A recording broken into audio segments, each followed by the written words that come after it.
மாசு சினிமாசு.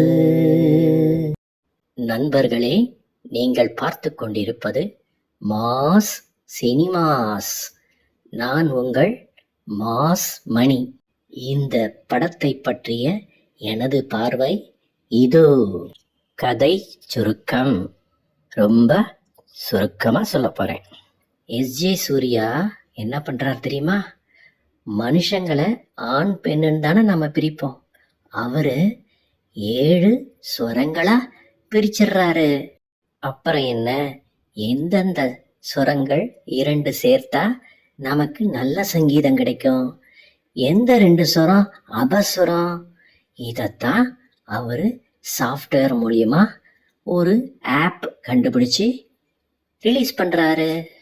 பாஸ், இதெல்லாம் நம்புற மாதிரியா இருக்கு அப்படின்னு கேட்டுறாதீங்க. இது 2040 நடக்கிற கதை. கண்டிப்பா நடக்கும். அந்த ஆப் பெரிய ஹிட் ஆகி லவ் கன்ஃபார்ம் பண்றது, பிரியறது, மறுபடியும் சேர்றது எல்லாமே இந்த ஆப் ஸ்கோர் மூலியமா தான் நடக்கும்.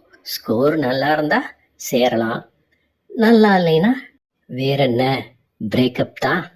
எஸ்.ஜே. சூர்யா செய்யற இந்த தில்லாலங்கடி வேலையில நம்ம ஹீரோவுடைய காதல் நல்லா இருந்தும் புட்டுக்குச்சு. நொந்து போன நம்ம ஹீரோ விடுறாரு சவாலு. காதல்னா எமோஷன்ஸ், ஃபீலிங் தான். நீ கொடுக்கிற ஆப்பை வச்சு கண்டுபிடிக்கவே முடியாது. இதை 30 நாள்ல நிரூபிச்சு உன்னுடைய கம்பெனியை நடுத்தருவுக்கு கொண்டு வரேன், என் காதலியோட சேர்ந்து காட்டுறேன்னு சவால் விட்டுறாரு. அதுக்கப்புறம் 30 நாள்ல ஹீரோ தன் சவால்ல ஜெயிச்சாரா இல்லையா, நீங்க திரையில போய் பார்த்து தெரிஞ்சுக்க போறீங்க. ஓகேயா? இதுக்கு மேல நான் கதை சொன்னேன்னா கஷ்டப்பட்டு படம் எடுத்தவங்க என்னை தேட ஆரம்பிச்சிருவாங்க. அதனால ஒவ்வொரு டிபார்ட்மெண்ட் வைஸ் நாம பார்த்துடலாம். முதல்ல இசையை பார்த்துருவோமா? நம்ம அனிருத்து வழக்கம் போல கலக்கிட்டார்மா. தீமா தீமா அந்த ஒரு பாட்டு போறோம், படத்தை தூக்கி நிறுத்திட்டாரு.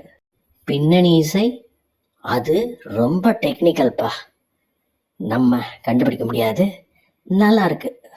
அப்புறம் கேமரா, அது சம்பந்தமான விஷுவல் எஃபெக்ட்ஸு எப்பா மெனக்கெட்டிருக்காங்கப்பா. முக்கியமா 2040 அட்வான்ஸ்மெண்ட் எல்லாம் காட்டணும்ல, அதெல்லாம் ஓரளவுக்கு நல்லா தான் பண்ணியிருக்காங்க.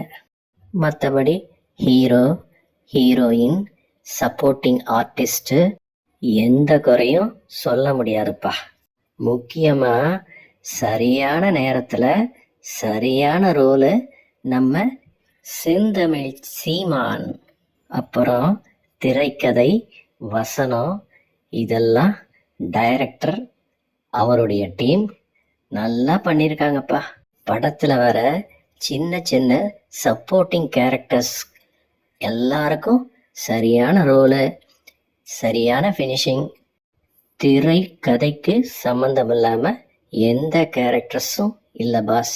விறுவிறுப்பு, காமெடி, எமோஷன்ஸ், அப்புறம் டெக்னாலஜி, இது எல்லாத்தையும் குறை வைக்காம கலந்து அடிச்சிருக்காங்கப்பா. நாம் இருக்கிற இந்த காலத்திலேயே சோசியல் மீடியானால எல்லாருக்கும் என்னென்ன பிரச்சனை, ஒவ்வொருத்தரும் எப்படி அதில் அடிக்டாக இருக்காங்க அப்படிங்கிறது நமக்கு தெரியும் இல்லையா? அது 2040 எப்படியெல்லாம் விஸ்வரூபம் எடுக்கும்னு விக்னேஷ் சிவன் விறுவிறுப்பாக தான் சொல்லியிருக்காரு. தனி காமெடி ட்ராக் கிடையாது, தேவையில்லாமல் சண்டை கிடையாது. கடைசியில் மட்டும் நம்ம ஹீரோவுக்கும் ரோபோட்ஸ் எல்லாத்துக்கும் சண்டை நடக்குது. அது கலகலப்பாகவும் இருக்குது, விறுவிறுப்பாகவும் இருக்குது. இந்த படத்தை சயின்ஸ் ஃபிக்ஷன் அப்படின்னு கேட்டகரைஸ் பண்ண முடியாது. ஏன்னா இப்போ நாம் இருக்கிற உலகத்திலிருந்து 2040 இன்னும் 14 வருஷம்தான் பாஸ். அவங்க சொல்றதெல்லாம் நடக்க வாய்ப்பு இருக்கு. சோசியல் மீடியா அடிக்டால தப்பு பண்றவங்கள பசுமை சிறைச்சாலை அப்படிங்கிற ஒரு இடத்துக்கு கொண்டு வராங்க. அது இன்ட்ரெஸ்டிங்காக தான் இருக்கு. ஓவராலா ஃபேமிலியோட போங்க பாஸ், கலகலன்னு தான் இருக்கும்.